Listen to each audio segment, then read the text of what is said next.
Nós lemos hoje no Santo Evangelho a terceira aparição de Jesus, segundo o Evangelho de São João.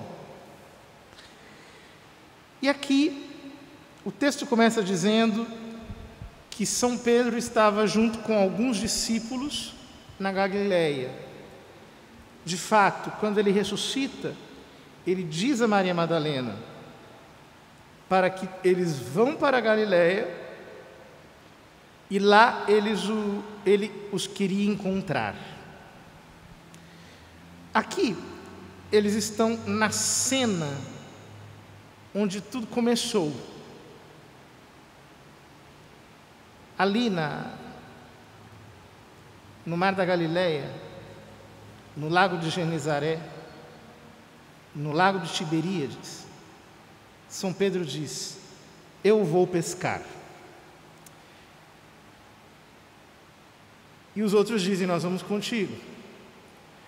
De fato, Jesus não tinha dado instruções sobre o que eles deveriam fazer, enquanto o esperavam.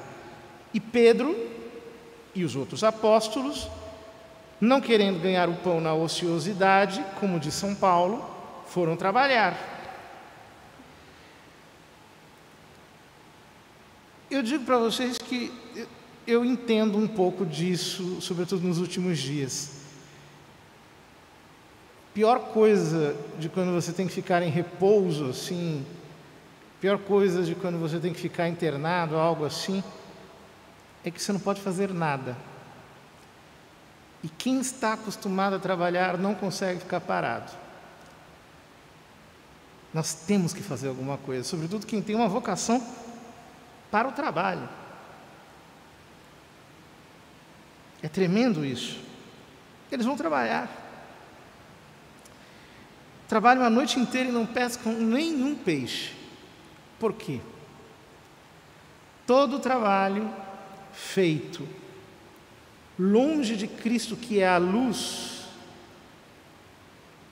não produz nenhum fruto sobrenatural. Não adianta nada a gente trabalhar feito louco. Sem Cristo, tudo é ineficaz. Amanhece o dia, porque não apenas o sol natural brilha sobre as águas do mar, mas também porque Cristo, o sol de justiça, está à beira da praia, na margem.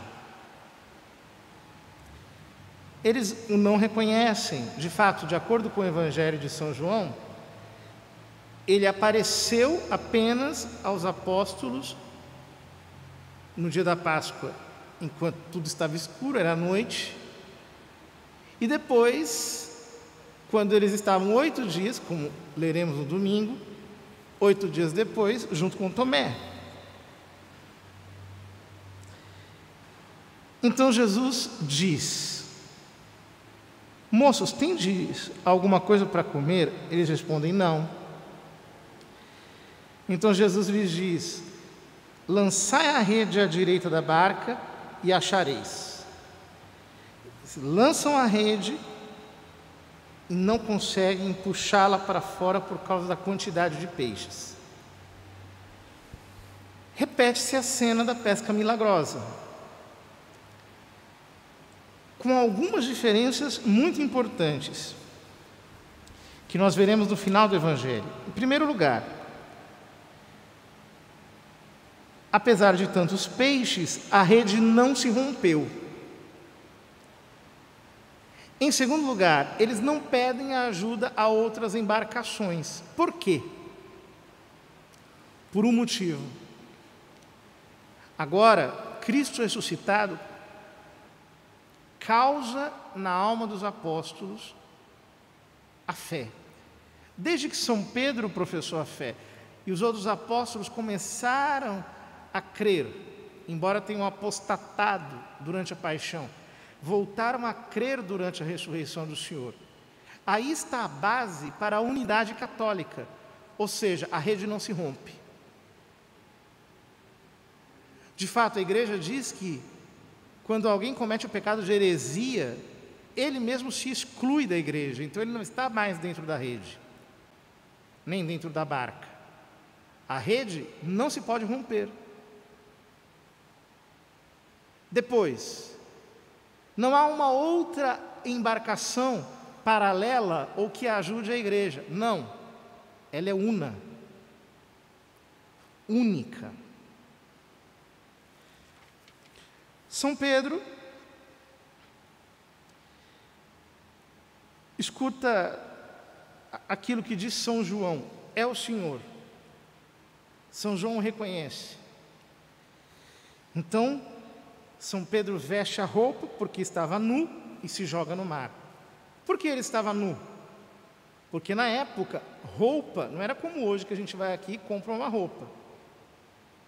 Na época, tinha que mandar fazer o tecido. Roupa era uma coisa caríssima. Ter uma roupa era como ter um carro. Então, se alguém fosse pescar, se alguém fosse lutar, se alguém fosse fazer um serviço mais rude, em geral fazia sem roupa. Às vezes apenas com um pequeno pedaço de tecido para cobrir as partes íntimas, quando muito. Então os outros discípulos vieram com a barca arrastando a rede com os peixes. Eles estavam apenas 100 metros distante da margem. E logo que eles pisaram, viram brasas com peixe e pão. Portanto, o texto nos dá a entender que Jesus criou os peixes e o pão para aquele pequeno churrasco que ele preparou como café da manhã para os discípulos, mandando que trouxessem também um pouco dos peixes que eles tinham pescado, porque ele não despreza as nossas obras. Quando ele diz isso, São Pedro sobe para o barco, arrasta a rede para a terra sozinho. São todas atitudes de alguém que sente culpa. Ele tinha negado Cristo 3 vezes e agora, movido pela culpa, ele quer mostrar serviço. Muitas vezes nós fazemos isso. Quando nós cometemos um erro com alguém, depois a gente quer reparar aquilo com sorrisos, gentilezas, com atitudes mais corteses. Por quê? Porque nós queremos reparar. Às vezes nós servimos a Deus por culpa, não por amor.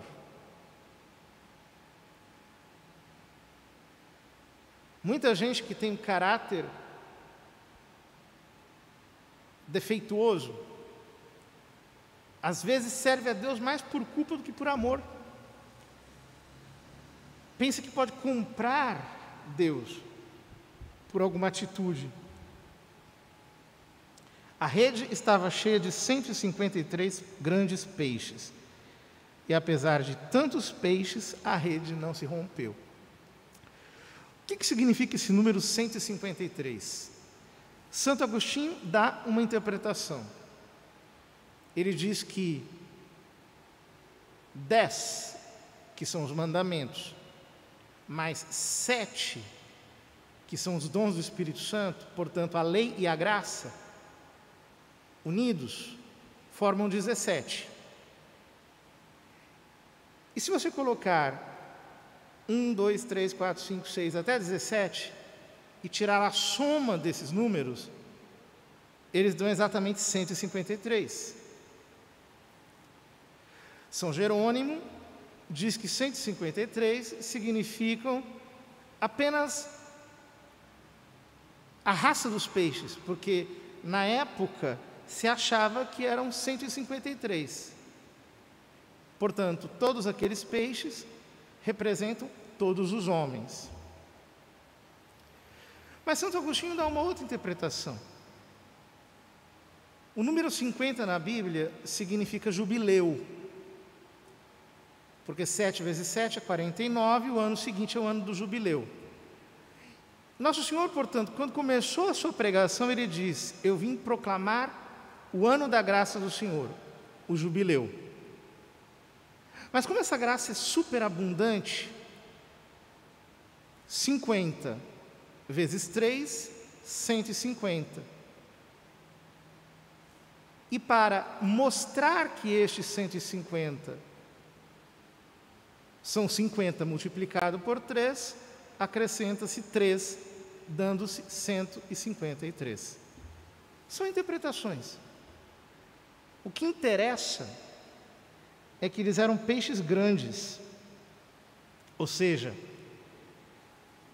pela graça do Evangelho, Deus acolhe na sua igreja todos aqueles que são os escolhidos, os numerados, os eleitos, aqueles que de antemão são chamados para a fé pela graça de Jesus Cristo. Então, nosso Senhor serve aquele alimento para os apóstolos. Queridos irmãos, assim como Ele preparou essa refeição para os apóstolos, nós podemos ouvir a palavra de Deus nos dizendo hoje: bem-aventurados, felizes, os convidados para a ceia do Senhor. Esta ceia que é a vida eterna. Jesus diz que naquele dia o Filho do Homem passará e nos servirá, não apenas com pão, mas com peixe, ou seja, não apenas nós teremos Cristo pelo sacramento, mas nós o teremos no céu, com carne, osso, palpável. Nós poderemos estar com Ele, abraçá-lo, adorá-lo, unir-nos a Ele, vê-lo, e a glória do Senhor será o nosso alimento eternamente. Que maravilha pensarmos isso. Ele prepara para nós uma mesa. O Salmo 22 diz isso. Ele prepara à nossa frente uma mesa bem à vista do inimigo. Que Deus nos ajude a perseverar na fé pascal. Então, nós obteremos do Senhor esse alimento, que aqui na terra, dado-nos por Ele na Santa Eucaristia, nos conduz ao céu, aonde Ele se nos dará inteiramente.